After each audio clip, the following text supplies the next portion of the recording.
আউযু বিল্লাহি মিনাশ শাইতানির রাজীম বিসমিল্লাহির রাহমানির রহিম। সফলতা, সাফল্য এবং ব্যর্থতা দুনিয়ার চৌহদ্দির ভিতরে সীমাবদ্ধ, এটা মনে করলে মারাত্মক ভুল করা হবে। দুনিয়ার এই চৌহদ্দির ভিতরে সফলতার বিফলতার মানদণ্ড সীমাবদ্ধ নয়, বরং আমাদের আরেকটা জীবন আছে। যারা পরকালের জীবনকে বিশ্বাস করে না, তারা দুনিয়ার সফলতায় বিশ্বাসী। কথা বুঝতে পেরেছেন? তারা এই পৃথিবীতে মারিং কাটিং করে সমানে খায়, সমানে মারে, যা খুশি তাই করে। আর যারা পরকালকে বিশ্বাস করে, তারা এগুলি করতে পারে না। এই জন্যে জীবনের সফলতা, আসল সফলতা হবে কিয়ামতের দিন। আল্লাহ রাব্বুল আলামিন তার বান্দাকে যদি মাফ করে দেন, যদি দয়া করে জান্নাত দান করেন, এটাই হলো জীবনের সফলতা। সুবহানাল্লাহ। আল্লাহ পাক বলছেন সাফল্যের কোরআনী ধারণা ভিন্ন রকম। সূরা বাকারার প্রথম দিকেই বলা হয়েছে জীবন সফল হওয়ার জন্য কি কি করা লাগবে। আল্লাযীনা ইউমিনুনা বিল গায়বি ওয়া ইউকিমুনাস সালাতা ওয়া মিম্মা রাযাকনাহুম ইউনফিকুন। জীবন যাদের সফল হবে তাদের গুণ বর্ণনা করা হচ্ছে। শোনেন, আল্লাহ পাক বলছেন যারা নাকি গায়েবকে বিশ্বাস করবে, অদৃশ্যকে বিশ্বাস করবে। আমরা বিশ্বাস করছি কিনা? আর যারা জবাব দিলেন না, তারা বুঝি করেন নাই। অদৃশ্য বোঝেন তো? অদৃশ্য কি? আল্লাহ পাক। আল্লাহ পাকের দেখি না, কিন্তু বিশ্বাস করি নাই। এত আস্তে করলেন কেন? বিশ্বাস করছি কিনা? অবশ্যই করেছি, 1000 বার করেছি, জীবনের বিনিময় করি। আল্লাহ পাক আছেন, ছিলেন, আছেন, থাকবেন। হুয়াল হাইয়ুল কাইয়্যুম। গায়বকে যারা বিশ্বাস করে, যারা নামাজকে প্রতিষ্ঠা করে এবং নিজের রিস্ক থেকে যা সে ইনকাম করে, তার থেকে আল্লাহর রাস্তায় খরচ করে। আর কি?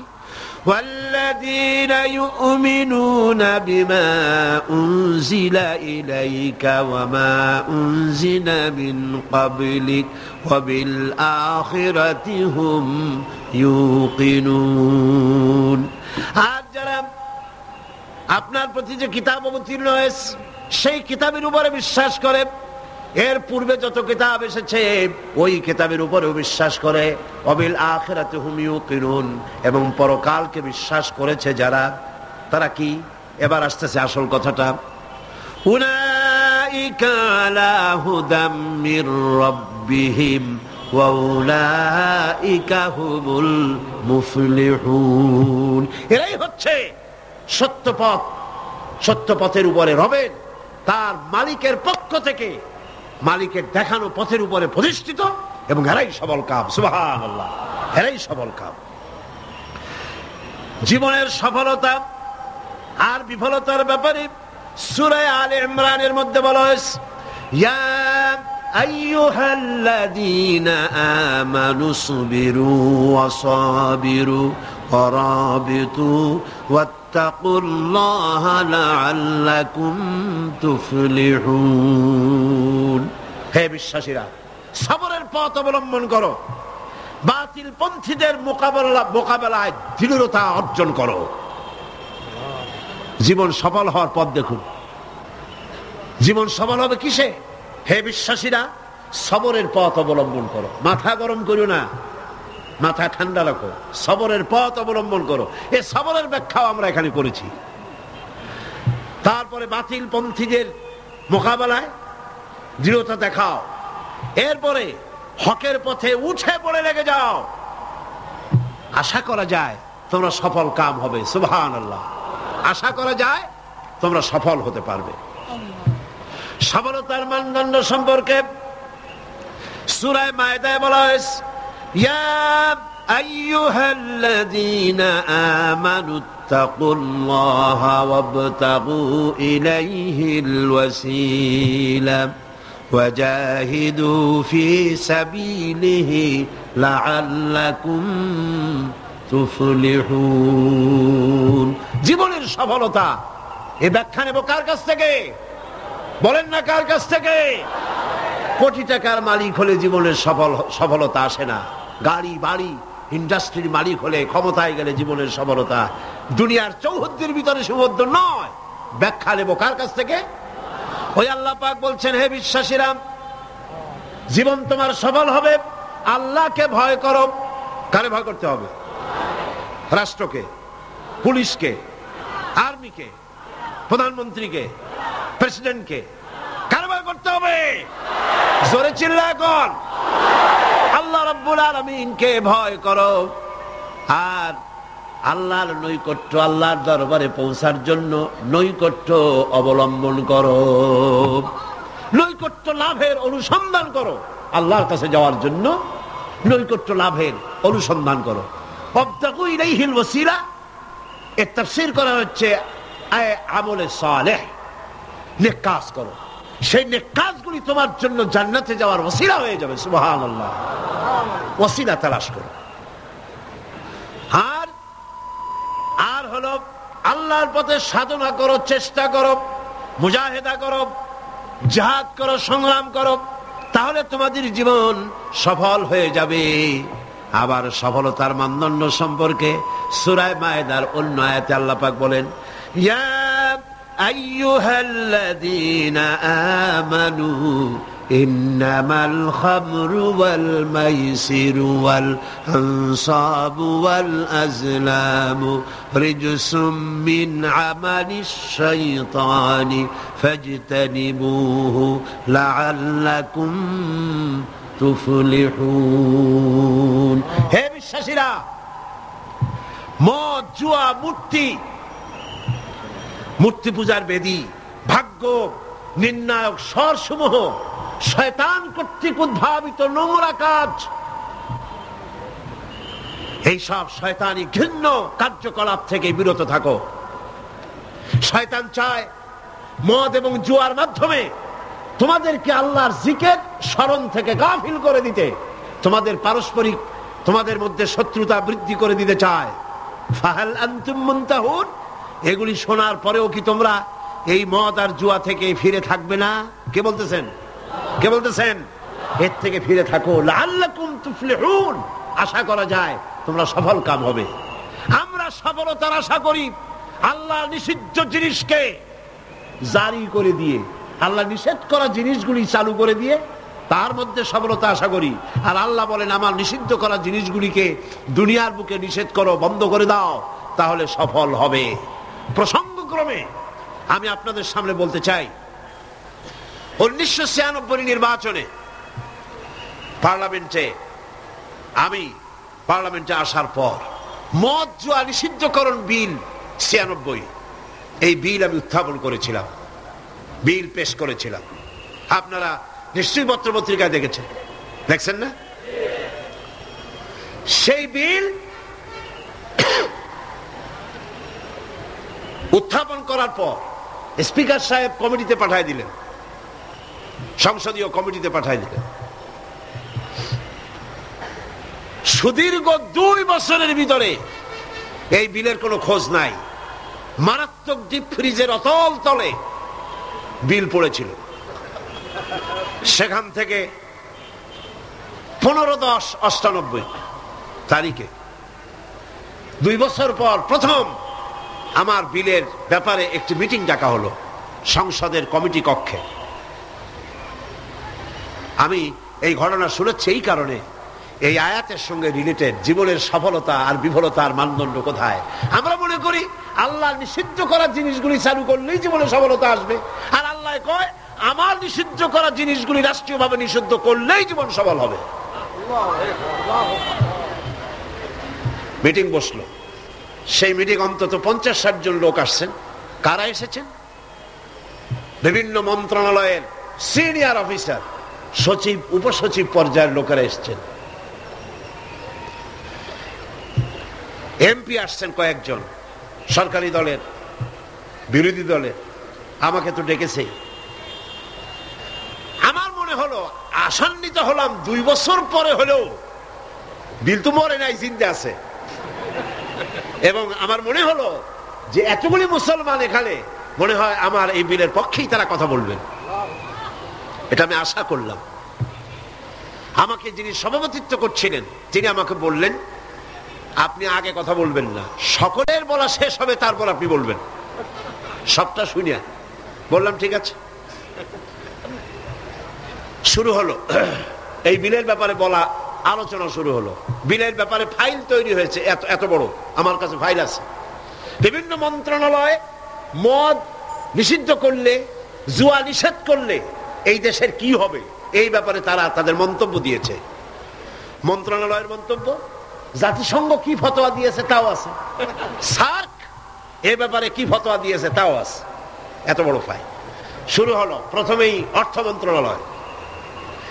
সভাপতি সাহেব বললেন আপনি বলেন এই বিলের ব্যাপারে। অর্থ মন্ত্রণালয় বলল, মাননীয় সভাপতি, যদি এই বিল কার্যকরী হয়, মদ যদি বন্ধ করে দেওয়া হয়, তাহলে আমার দেশ প্রতি বছর 28 কোটি টাকার রাজস্ব ইনকাম থেকে মাহরুম হয়ে যাবে। স্বাস্থ্য মন্ত্রণালয় বলল, মদ যদি না থাকে জনগণের স্বাস্থ্য শেষ।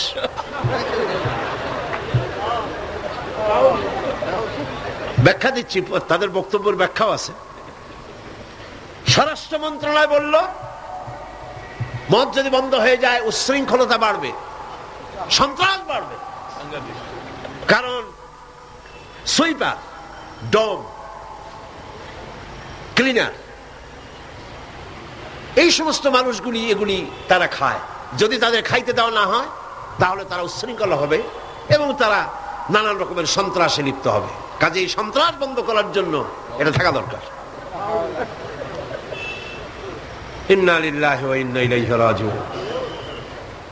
খুব হতাশ হলাম এবং মনে মনে ভাবতে থাকলাম যে আল্লাহ, আজকের এই মিটিং এর ছবি তো তোমার ক্যামেরা ধারণ করছে। কিয়ামতের দিন এই লোকগুলি কি জবাব দেবে তোমার দরবারে?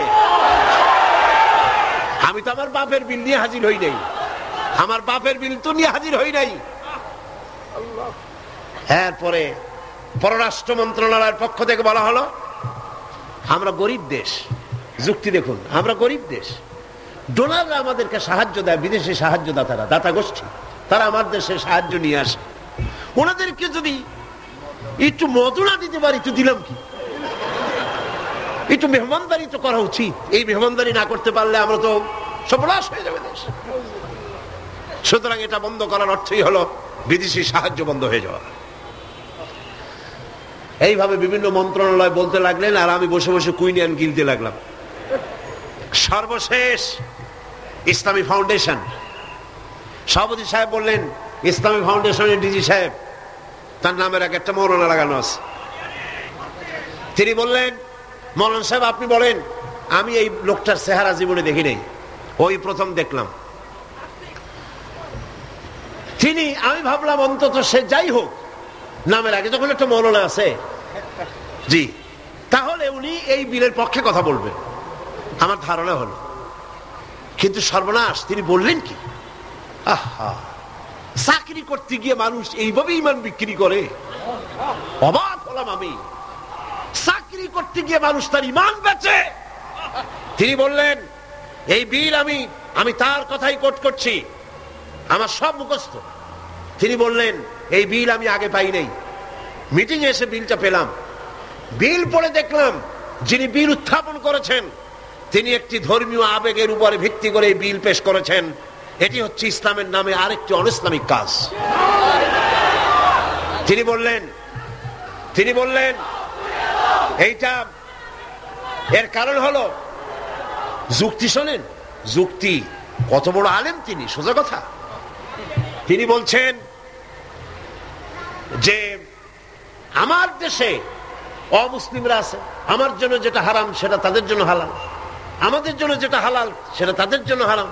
আমার দেশে অমুসলিম বহুত আছে, সুতরাং আমরা যদি মদ নিষিদ্ধ করি অন্য জাতির উপরে তা জুলুম হবে।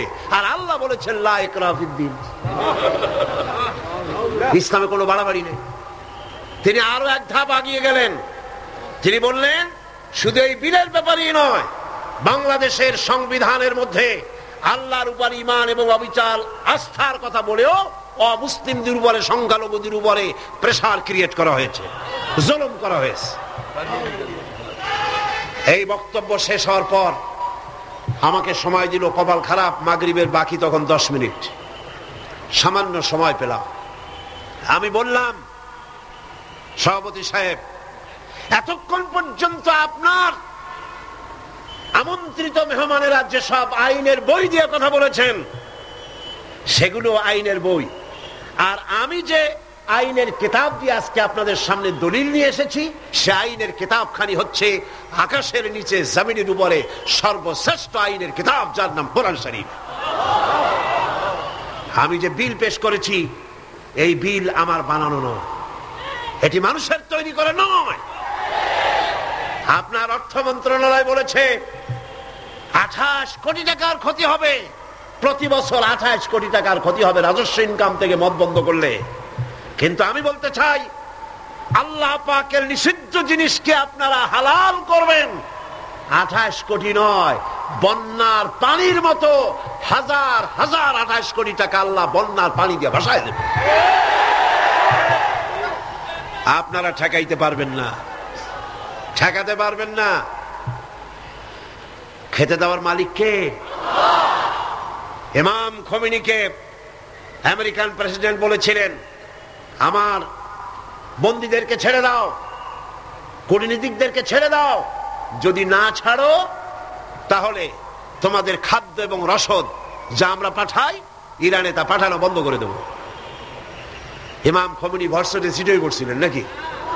খোমেনি সাহেব কি বললেন? ইতিহাস সাক্ষী। খোমেনি সাহেব বললেন, আমেরিকার প্রেসিডেন্ট সাহেব, তুমি খাবার দেবা না এই কথা কইয়া ভয় দেখাও কারে? আমি তো সেই জাতি যার বছরের ভিতরে 1 মাস উপাস থাকা ফরজ, বছরে 1টা মাস না খেয়ে থাকা ফরজ। তুমি আমার ভয় দেখাও না খেয়ে থাকা, তোমার খাদ্যের পরোয়া আমি করি না। সুতরাং ভয় তো করতে হবে আল্লাহ পাক। খাদ্য দেওয়ার মালিক তিনি, খাবারের মালিক দেওয়ার মালিক কে? আল্লাহ রাব্বুল আলামিন বলেছেন, ওয়ালাউ আন্না আহলাল কুরা আমানু ওয়াত্তাকাউ লাফাতাহনা আলাইহিম বারাকাতিম মিনাস সামাই ওয়াল আরদ। দেশের লোকেরা, জনপদের লোকেরা যদি আমার উপর ঈমান আনে আর আমাকে ভয় করার নীতি যদি অবলম্বন করে চলে, তাহলে আকাশ আর জমিনের সব বরকতের দরজা আমি আল্লাহ তাদের জন্য খুলে দেব। রিজক দেওয়ার মালিক তো আল্লাহ। কে মালিক? আল্লাহ পাক। আল্লাহর হারাম জিনিসকে আপনারা জারি রেখে 28 কোটি টাকা পাওয়ার লোভ করছেন। কত 28 কোটি চলে যাবে? ঠিক পাবেন না। পেঁয়াজের ঝাঁজ কত টের পান না এখন? পেঁয়াজের ঝাঁজ কত? এক সময় সিলেটের নাম ছিল 2টি পাতা 1টি কুড়ির দেশ, ঠিক না? 2টি পাতা 1টি কুড়ির দেশ সিলেট। আর এখন 2টি কাঁচামরিচ 1টি পেঁয়াজের দেশ বাংলাদেশ। মানুষ যখন নিজের দাম বোঝে না তখন আল্লাহ জিনিসের দাম বাড়ায় দেয়। দাম কার? পেঁয়াজের নাম। আর কার দাম? মানুষের দাম। মানুষ তার দাম বোঝে নাই, আল্লাহ কাঁচামরিচের দাম বাড়াই দেয়। যা, পেঁয়াজের দাম, কাঁচামরিচের দাম, হাবিজাবির দাম বাড়িয়ে গেল, মানুষেরা না খেয়ে মরতেছে। সুতরাং আপনারা ঠেকাবেন কি করে? স্বরাষ্ট্র মন্ত্রণালয় বলছে উচ্ছৃঙ্খলতা বাড়বে। আশ্চর্য কথা। আল্লাহ বলছেন উচ্ছৃঙ্খলতা কমবে, আর আপনি বলতেছেন বেড়ে যাবে। কি আশ্চর্য কথা। স্বাস্থ্য মন্ত্রণালয় বলছে যে স্বাস্থ্য খারাপ, স্বাস্থ্য ভালো হবে মদ খাইলে, না খাইলে স্বাস্থ্য খারাপ হবে। ফেলে দেওয়া ছাড়া এর কোনো পথ নাই। আল্লাহ নিষিদ্ধ করা জিনিস হারাম, এই জিনিস দিয়ে মেহমানদারি করা জায়েজ নাই। এমনকি রাসূলুল্লাহ কথাও বলেছেন, আপনারা শুনে রাখুন, কোন অনুষ্ঠানে আপনি গেছেন, আপনি জানতেন না যে সেখানে মদ সার্ভ করা হবে, কিন্তু আপনি গিয়ে দেখলেন যে ওখানে মদ দেওয়া হচ্ছে। রাসূলুল্লাহ বলেছেন, আল্লাহ এবং পরকালের বিশ্বাস যদি কলিজার মধ্যে থাকে, ওই অনুষ্ঠান পরিত্যাগ করো, বেরিয়ে যাও। এই মদের অনুষ্ঠানে তুমি বসতেও পারো। সর্বশেষ বললাম, আজকে ফাউন্ডেশনের ডিজি তিনি বলছেন আশ্চর্য কথা, আমার দেশে মুসলিম আছে তাই কোরআনের আইন আমি চালু করব না, এটা তাদের উপরে জুলুম হবে? রাসূলুল্লাহর উপরে যখন এই আইন নাজিল হয় তখন মক্কা মদিনায় ইহুদি খ্রিস্টান ছিল না? তো তাদেরকে উপলক্ষ করে রাসূলুল্লাহ কি আইন বন্ধ করে রাখছিলেন? না, বরং বললেন সাহাবীরা, তখন তো মাইক ছিল না, রেডিও নাই, মাইক নাই, ফ্যাক্স নাই, পত্রপত্রিকা নাই, টেলেক্স নাই, টেলিভিশন নাই। হুজুর বললেন যাও রাস্তায় রাস্তায় এই আয়াত চিল্লায় পড়ো। সাহাবায়ে কেরাম রাস্তায় নেমে গেলেন, এই আয়াত, ইন্নামাল খামরু ওয়াল মাইসিরু ওয়াল আনসাবু ওয়াল আজলামু রিজসুম মিন আমালিশ শাইতানি ফাজতানিবু, যাও পড়ো। সবাই চিল্লায় পড়তে লাগলেন। ইতিহাস সাক্ষী, তারা যখন তেলাওয়াত করতেছিলেন রাস্তায় রাস্তায়, যেই সব মুসলমান মদ পান করতেছিলেন, তখন যার হাতে মদের গ্লাস ছিল কোরআনের আয়াত শুনে মদের গ্লাস নিক্ষেপ করলেন। যিনি গলায় নিয়েছিলেন, মুখে নিয়েছিলেন, কুড়ি করে ফেলে দিলেন। যিনি গিলেছিলেন গলার মধ্যে আঙ্গুল দিয়ে বমি করে ফেলে দিলেন। যার ড্রামের ভিতরে, হাড়ির ভিতরে মদ ছিল, লাথি মেরে পাতিল ভেঙে দিল, আর মদ রাস্তাগুলি প্রবাহিত হয়ে গেল। শাসনতন্ত্র, আমার দেশের সংবিধানের ভিতরে আল্লাহর উপরে ঈমান এবং অবিচল আস্থার কথা বলা হয়েছে, সেইটাও নাকি অমুসলিমদের উপরে জুলুম করা হয়েছে। আমি জিজ্ঞেস করতে চাই, আমার দেশের হিন্দুরা আল্লাহকে অস্বীকার করে? আস্তে কনকান করে? আল্লাহ না বলুক, ভগবান তো বলে, ব্রহ্মা তো বলে, উপরওয়ালা তো বলে, ঈশ্বর তো বলে, বিধাতা তো বলে। খ্রিস্টানরা আল্লাহকে অস্বীকার করে? চিল্লায় বলেন করে? বৌদ্ধরা করে? এই দেশের কিছু নাস্তিক মুরতাদ ছাড়া আল্লাহকে কেউ অস্বীকার করে না। সুতরাং আমার দেশে আল্লাহর উপর ঈমান এবং অবিচল আস্থার কথা সংবিধানে যা লেখা হয়েছে, এটাকে পরিবর্তন করতে চাইলে বাংলাদেশে আগুন জ্বলবে, কেউ ঠেকাইতে পারবে না।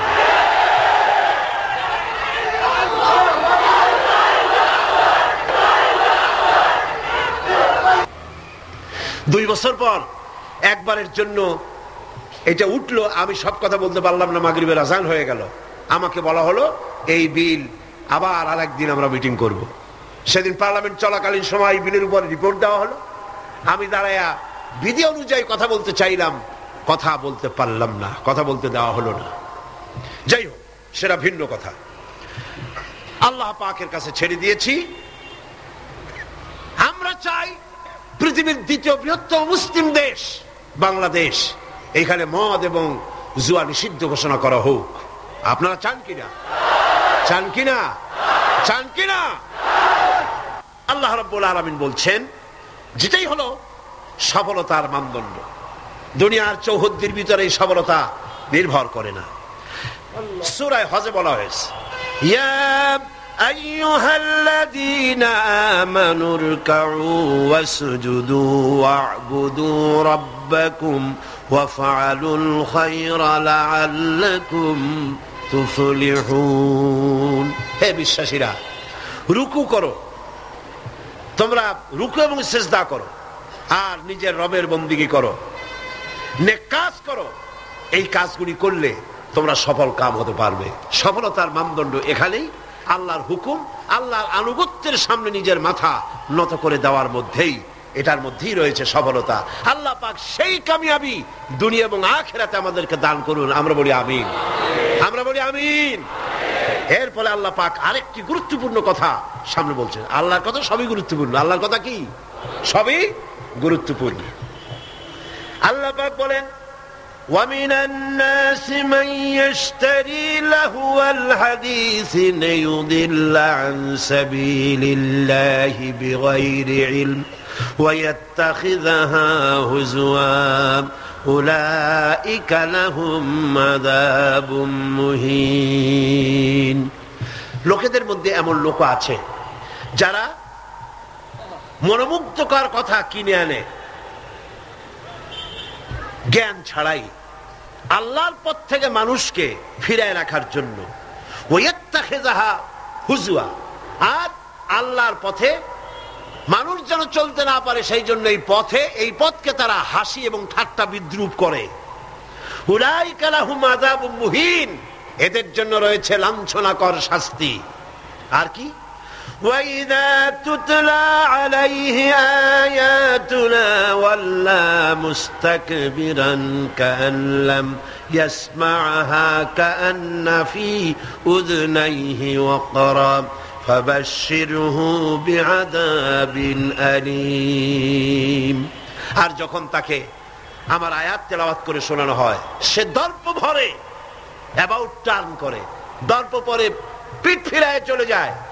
কাল্লাম ইয়াসমাহা, যেমন সে শুনতেই পায় নাই। কান্না ফি উযনাইহি ওয়াকরা, যেন সে বধির কালা, আমার কথা যেন শুনিই নাই, এমনই অবস্থা। এই লাহওয়াল হাদিস, এই জিনিসটাকে এটা বুঝতে হবে। এই মুহূর্তে সবচাইতে জরুরি কথা লাহওয়াল হাদিস। এগুলো হচ্ছে একদিকে আল্লাহর পক্ষ থেকে পথ নির্দেশনা আসছে, অনুগ্রহ আসছে, সেটার নাম হচ্ছে, সেটা দিয়ে লোকেরা লাভবান হচ্ছে, তার নাম কিতাব কোরআন শরীফ। তার নাম কি? কোরআন শরীফ। অন্যদিকে ওই সব সৌভাগ্যবান ব্যক্তির পাশাপাশি এমন দুর্ভাগা লোকেরাও রয়েছে যারা আল্লাহর আয়াতের মোকাবেলায় ভিন্ন পদ্ধতি গ্রহণ করেছে। সেটা কি? তারা বিভিন্ন মনোমুগ্ধকর কথা বিভিন্ন জায়গা থেকে আমদানি করেছে।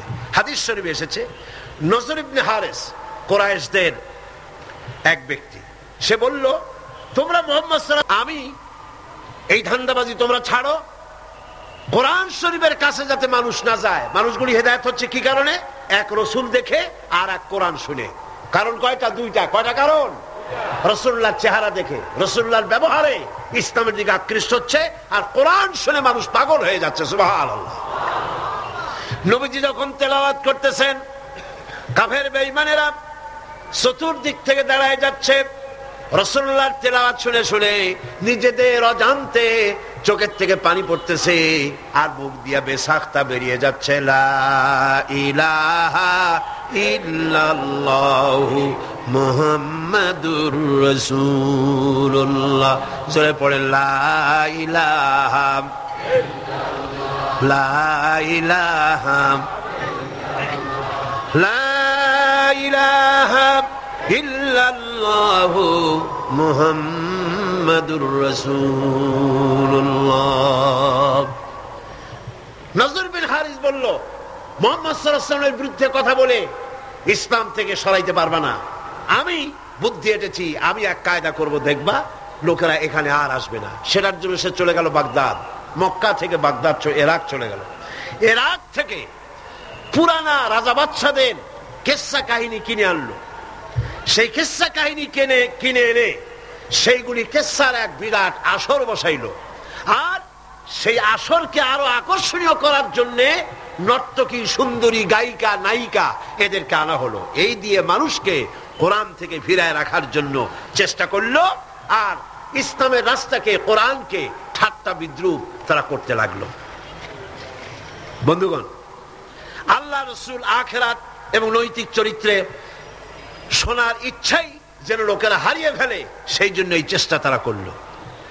যেমন আজকাল ইসলাম থেকে দূরে সরাবার জন্য চেষ্টাটা চলছে। এই চেষ্টা চলতেছিল রাসূল করিম সাল্লাল্লাহু আলাইহি ওয়াসাল্লামের সময়। কোরআন যাতে শুনতে না পারে সেজন্য নায়িকা এনেছে, গায়িকা এনেছে।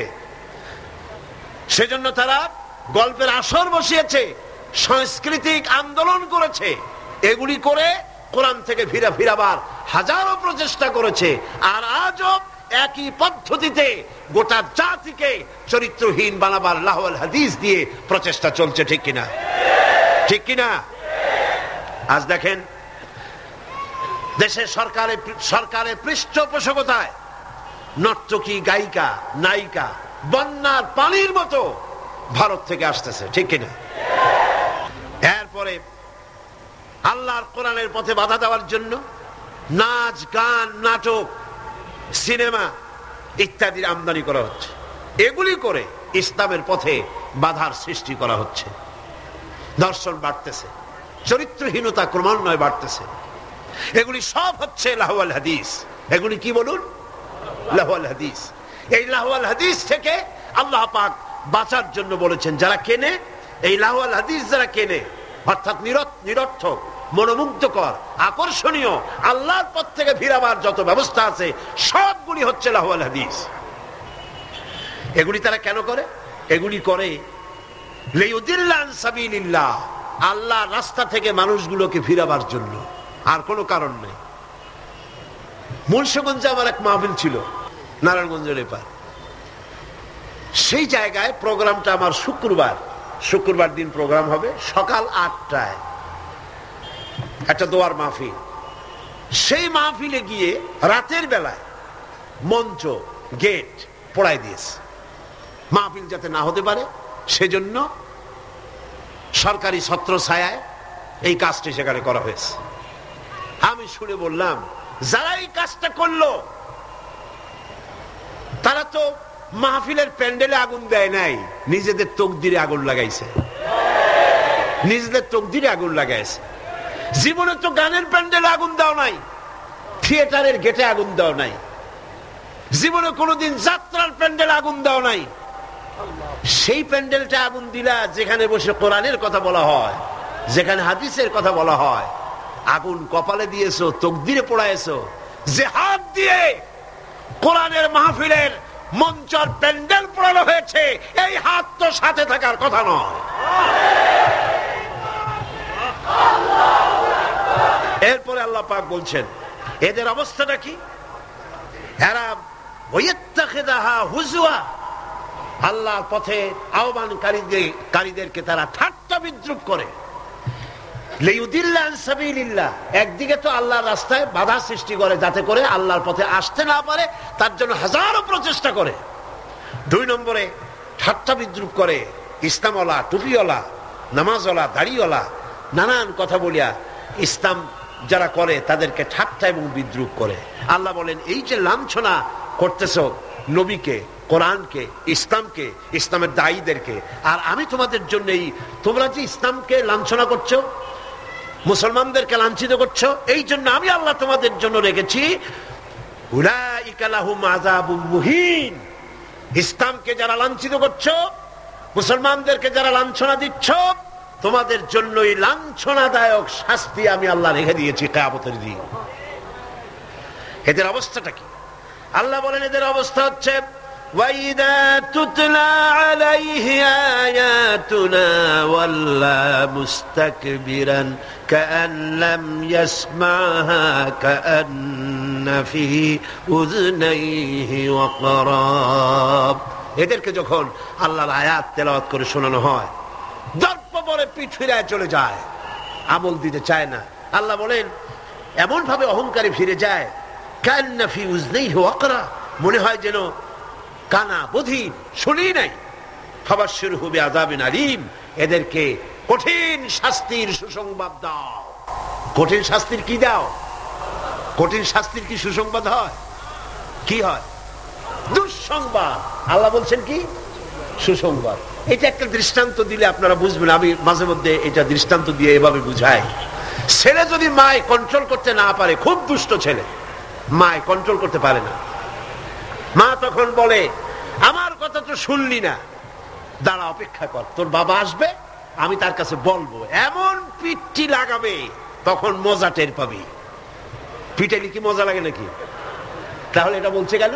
শাস্তির তীব্রতা বুঝাবার জন্য। সেই জন্য আল্লাহ পাক বলছেন ফাবাশশিরহু, এদেরকে সুসংবাদ শোনাও। পীড়াদায়ক, যন্ত্রণাদায়ক শাস্তি এদের জন্য রয়েছে যারা ইসলামের পথে বাধা দেয় আর ইসলামকে দিয়ে যারা ঠাট্টা বিদ্রুপ করে। মরিয়া দেখো, তারপরে টের পাবা। এখন তো কিছু আল্লাহ কমে না। আল্লাহ খুব, আল্লাহ ধৈর্য আমাদের চাইতে কম না বেশি? সুবহানাল্লাহ, সুবহানাল্লাহ, কম সুবহানাল্লাহ। চিন্তা করা যায়, আল্লাহ যদি আমাদের মতো এরকমের বদমেজাজি হইতেন, মেজাজ খারাপ হইতো, কবে ভাঙ্গে চুরে সব শেষ করে ভালাইতেন। আল্লাহর কত ধৈর্য, সুবহানাল্লাহ, কত ধৈর্য। আল্লাহ অপেক্ষা করতেছেন, সময় দিচ্ছেন। ওয়ায়ামুদ্দুহুম ফি তুগয়ানিহিম ইয়ামাহুন। আল্লাহ পাক সার্কাসদেরকে, সীমালঙ্ঘনকারীদেরকে ঢিল দিচ্ছেন, কর যদ্দূর পারিস কর। তারপরে যখন প্রান্ত সীমায় চলে যায়, এরপর আল্লাহ পাক ধরেন, আর যখন ধরেন তখন ছাড়াই নিতে পারে এমন ক্ষমতা পৃথিবীর কারো। আল্লাহ পাক বলছেন ইন্নাল্লাযীনা আমানু ওয়া আমিলুস সালিহাতি লাহুম জান্নাতুন নাঈম খালিদিনা ফিহা ওয়াদাল্লাহি হাক্কান ওয়া হুয়াল আজিজুল হাকীম। নিশ্চয়ই যারা ঈমান এনেছে, আমলে সালেহ করেছে, তাদের জন্য রয়েছে নিয়ামতে পরিপূর্ণ জান্নাত। সুবহানাল্লাহ। গালাগালি সহ্য করো, তোমরা গালাগালি সহ্য করো, মার সহ্য করো, অত্যাচার সহ্য করো, জুলম সহ্য করো, সহ্য করো, আর নিজেদের কদমকে মজবুত করো, দ্বীনকে প্রতিষ্ঠার পথে এগিয়ে যাও। আল্লাহ পাক বলছেন, আমি তোমাদের জন্য নিয়ামতে পরিপূর্ণ জান্নাত রেখেছি, ওদের জন্য দুনিয়া, তোমাদের জন্য জান্নাত। সুবহানাল্লাহ।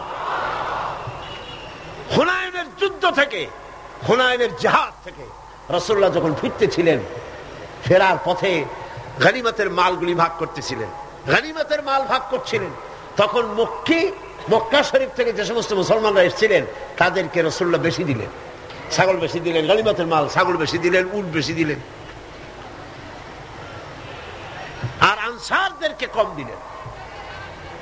হযরত সাদ রাদিয়াল্লাহু তাআলা আনহু, যিনি আনসারদের নেতা ছিলেন, তিনি রাসূলুল্লাহকে বললেন, হুজুর, বন্টন যা করলেন এতে কিন্তু আনসারেরা একটু নারাজ হয়ে গিয়েছে, তারাই বেশি স্যাক্রিফাইস করলো, অথচ গনিমতের মাল তারা কম পেয়ে গেল। হুজুর বললেন, তোমার মত কি? কয়, আমিও ওই রকমই, অর্থাৎ ওইটাই সমর্থন করি, ওইটাই সমর্থন করি, আমাদেরকে একটু বেশি দেওয়া উচিত ছিল। রাসূলুল্লাহ কি বললেন? সুবহানাল্লাহ। রাসূলুল্লাহ বললেন, একটু পরেই তুমি দৃশ্যটা দেখবা, ও সাদ, ও আনসারেরা, একটু পরেই দৃশ্যটা দেখবা। মক্কায় যারা ফিরে যাবে তারা নিয়ে যাবে উট, ভেড়া, ছাগল, আর মদিনায় যারা ফিরে যাবে তারা নিয়ে যাবে আল্লাহ রাসূলকে সাথে নিয়ে যাবে, আল্লাহ রাসূলকে সাথে নিয়ে যাবে। কোনটা বেশি? সুবহানাল্লাহ। দুনিয়ায় ঠাট্টা করে, বিদ্রুপ যারা করে, গালাগালি করে, সহ্য করো, সহ্য করো, এবং তাহাম্মুলের সাথে পরিস্থিতির মোকাবেলা করো। আল্লাহ পাক বলছেন, অপেক্ষা করো, ওদের জন্য দুনিয়ায় সব শেষ, যত সেলুট এইখানে শেষ, এরপরে সেলুট শুরু হবে কবরের মধ্যে নিয়ে, আসল সেলুট, ঠিক পাইছেন? আসল সেলিউট শুরু হয়ে যাবে কবরের মধ্যে গিয়া। আগ পর্যন্ত যদ্দূর পারো করো। আর মুসলমানদের দুঃখ দুর্দশা ইমানদারদের জন্য মওতের আগ পর্যন্ত শেষ। এরপরে আল্লাহ পাক বলেছেন, চিরস্থায়ী জান্নাত দেব, খালিদিনা ফিহা আবাদা, চিরকাল জান্নাতের মধ্যে থাকবা। সুবহানাল্লাহ।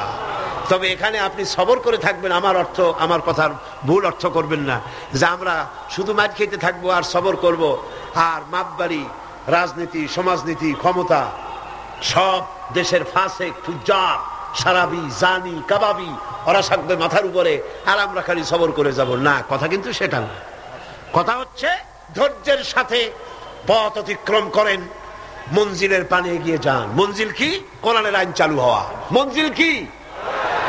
আল্লামা ইকবাল বলেছেন, মঞ্জিলের দিকে এগিয়ে যাও, মঞ্জিলের পথে গন্তব্যে এগিয়ে চলো, সেই পর্যন্ত চলতে থাকো যতক্ষণ পর্যন্ত তোমার নাকের থেকে শ্বাস আসা যাওয়া করে।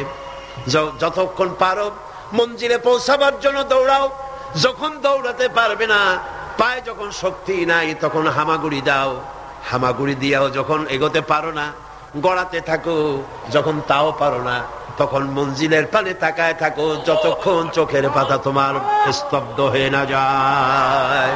চোখের পাতা নীরব নিস্তব্ধ না হওয়া পর্যন্ত মঞ্জিলের পানে তাকায় থাকো। আমরাও ধৈর্য ধারণ করে পরিস্থিতির মোকাবেলা করব।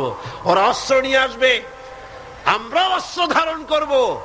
সেই অস্ত্র বন্দুক নয়, কামান নয়, রিভলভার নয়, স্টেনগান নয়, এসএলআর নয়, দুনিয়ার মানুষের বানানো অস্ত্র নয়। ওদের অস্ত্রের মোকাবেলা করব ঈমানের অস্ত্র দিয়ে, চরিত্রের অস্ত্র দিয়ে। কিসের অস্ত্র দিয়ে?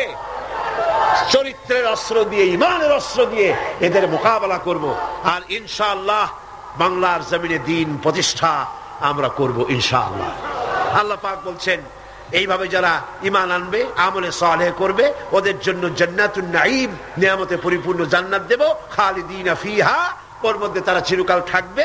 ওয়াদাল্লাহি হাক্কান, আল্লাহর প্রতিশ্রুতি অকাট্য। আল্লাহ ওয়াদা খেলাপ করেন? না কইলেন কেন? আসতে বললেন কেন? আল্লাহ ওয়াদা খেলাপ করে? কখনো না। অকাট্য প্রতিশ্রুতি। শেষে গিয়ে বলছেন ওয়াহুয়াল আজিজুল হাকিম, তিনি প্রজ্ঞাময় এবং পরাক্রমশীল। তিনি যে ওয়াদা করেন সেই ওয়াদা পালনের পথে বাধা সৃষ্টি করতে পারে এমন ক্ষমতা আকাশেও নাই, জমিনেও নাই। আল্লাহ রাব্বুল আলামিন আমাদেরকে সেই আল্লাহর পথে ঈমান এনে চলার তৌফিক দান করুন বলি আমিন। মুনাজাতের জন্য দাঁড়ানো ভাইরা বসুন, যত লোক দাঁড়ানো আছেন সবাই বসুন। لنكونن من الخاسرين ربنا لا تزغ قلوبنا بعد إذ هديتنا وهب لنا من لدنك رحمة إنك أنت الوهاب। আয় আল্লাহ তাআলা, হাজার হাজার মুসলমান নরনারী দীর্ঘক্ষণ ধরে তোমার কোরআনের কথা শুনেছি। আল্লাহ মেহেরবানি করে আমাদের আলোচনা দরুদ ও সালামের সওয়াব রাসূল করিম সাল্লাল্লাহু আলাইহি ওয়াসাল্লামের রূহ মুবারকে পৌঁছায় দাও। হে আল্লাহ তাআলা, আমরা যারা হাত তুলেছি এর মধ্য থেকে মা বাপ যাদের দুনিয়া থেকে জনমের মতো বিদায় হয়ে গেছে, আল্লাহ কবরগুলিকে জান্নাতের টুকরায় পরিণত করে দাও। রব্বির হামহুমা কামা রব্বায়ানি সগীরা। সবাই পড়েন রব্বির হামহুমা কামা রব্বায়ানি সগীরা। হে আল্লাহ তাআলা, সারা জীবন আমরা গুনাহ করেছি, দয়া করে মেহেরবানি করে আমাদের জিন্দেগীর সমস্ত গুনাহ কথা মাফ করে দাও। হে আল্লাহ তাআলা, এত বড় মাহফিল, এই মাহফিলের আয়োজন ইসলামী সমাজ কল্যাণ পরিষদ প্রতি বছর করে। আল্লাহ তুমি জানো। হে আল্লাহ তাআলা, তুমি দয়া করে মেহেরবানি করে এই মাহফিলের 5টা দিন তুমি তোমার কুদরতি নিজাম দিয়ে চালায় দিও। হে আল্লাহ, অর্থনৈতিক দিক থেকে যে অসুবিধা আছে, হে আল্লাহ তাআলা, মালদার লোক যারা, আয় আল্লাহ তুমি দয়া করে তাদের দিলকে বড় করে দাও। তারা যেন ওনাদের সঙ্গে দেখা করে গোপনে গোপনে তোমার নবী যেভাবে বলেছে ডান হাতে দাও বাম হাতে যেন ঠেল না পায়, এইভাবে করে কোরআনের খেদমতে এই এলাকার মুসলমানগুলি যেন, মুসলমান নারী পুরুষ সবাই যেন এগিয়ে আসে। আল্লাহ সকলের দিল আর হাত তুমি খুলে দাও রব্বুল আলামিন। আয় আল্লাহ তাআলা, কোরআনে কারীমের কথা শোনার জন্য দূর দারাজ থেকে লোকেরা আসে, আর যারা এখানে বলেন আল্লাহ তুমি দয়া করে তাদের বলার তৌফিক দান করে দিও। আপনারা দোয়া করেন আমার কণ্ঠস্বরের জন্য, শরীরের জন্য। আল্লাহ যেন এই মাহফিলের জন্য উপযোগী কথা যেন হক ভাবে সুন্দর করে মানুষের সামনে উপস্থাপন করার তৌফিক যেন আল্লাহ পাক দান করেন। আমি যা বলি তার জন্য আমি নিজে আমল করতে পারি, আল্লাহ তৌফিক যেন দান করেন। ربنا تقبل منا إنك أنت السميع العليم وتب علينا إنك أنت التواب الرحيم سبحان ربك رب العزة عما يصفون وسلام على المرسلين الحمد لله رب العالمين واجعل آخر كلمتنا عند الموت لا إله إلا الله محمد رسول الله। السلام عليكم ورحمة الله।